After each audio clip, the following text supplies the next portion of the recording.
Buenas a todos. Hoy hablamos de Nas, la gente carmesí. El capítulo piloto se introduce a los leucondrianos y a la ciudad de Alergia, como se menciona a la agencia Anexonex. Sí, los nombres están extraños, pero eso lo explica la última parte del piloto.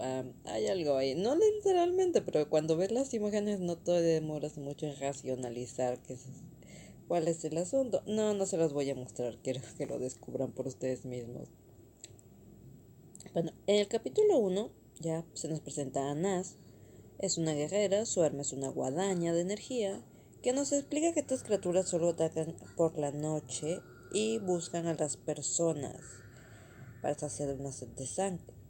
Podemos ver que es una hábil guerrera y el tema de su ropa se entiende por lo mismo que dije del piloto. Y claro, acaba la misión, o más bien cuando cree que la ha acabado se reporta y se va, pero podemos ver que aún hay más leucondrianos. En su base se encuentra con Marco, uno de sus compañeros, al que le gusta llamarla Nazi. Se ve que tiene una personalidad jocosa. Rápidamente son avisados de que hay más ataques y deben volver a la acción. Así que sí, se encuentran más de esas cosas. Por cierto, hay un montón de gente en la noche, en la calle, a sabiendas de que estas cosas están atacando. No sé ustedes, pero a mí me suena de algo. A mí me suena de algo. Y eso que esto es viejo. Anterior, más bien. Bueno, la situación lo controlan rápidamente y algo según parece. Nas tiene una personalidad un tanto teatral, por llamarla así. Algo que se evidencia es que el uniforme de Nas es distinto del resto de los agentes, aunque más adelante van a ver que no todos los agentes usan el mismo uniforme. Y por otra parte, de acuerdo a la ropa que usan las personas, podemos hablar de que estamos en un país árabe sin ningún problema. En el capítulo 2 vemos a la gente Nas despertando tras haber descansado como, pues sí, se lo merecía, seamos sinceros. En esto llega Marco y empieza a hacerle algunas preguntas, es acerca de su brazo, que se lo lesionó en la parte anterior. Y también que vio a un doctor que le mencionó que estos leucondrianos son reptiles por el consumo de la sangre de este tipo de criaturas. Y en eso llega a ver a otra agente quien se muestra muy preocupada por Marcos y que está segura de que Nas fue quien lo puso en peligro. No sé si es sobreprotectora o solo está buscando cómo joderle la vida a Nas, porque creo que quien lo puso en peligro fueron los jefes al mandarlo a la misión, ¿no? En eso, bueno, se muestra que hay una reunión en el salón principal donde un señor Ciclone, no estoy segura cómo se pronuncia, quien al parecer es un jefe superior de esto, le da toda la información urgente y tiene una cruz de adorno en la parte de atrás de la capa. Sí, en este lugar todo el mundo viste excéntrico. Sí, bueno, a mí me gusta ese tipo de ropa. Bueno, no se especifica qué rango tiene, pero podemos suponer que es un jefazo. Bueno, Vera decide que se va a unir al grupo de Nas porque pues tiene que bajarle el ego, o entiendo que eso es lo que quiere. Bueno, a Marco no parece gustarle demasiado la idea, aunque se ríe.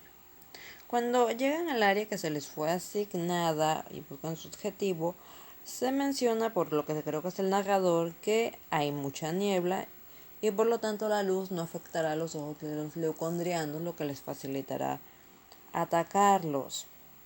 Es decir, tienen buena vista con temas cuando hay niebla.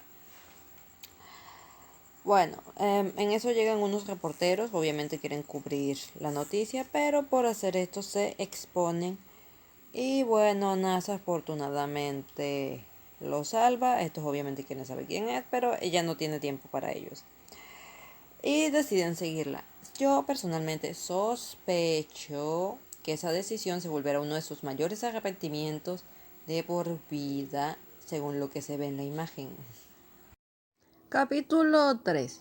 Vemos que están siendo atacados por un leucondriano gigante. Marco dice que salió del suelo, de un hueco, pero en ningún momento se hace mención de que hubiese temblores, así que no entiendo esa parte.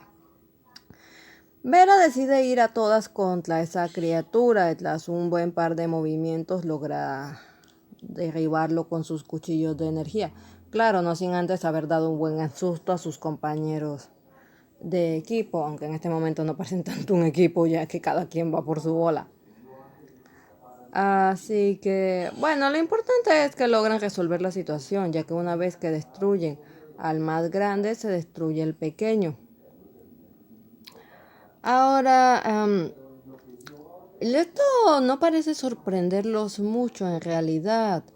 Por cierto, los reporteros siguen ahí por un lado.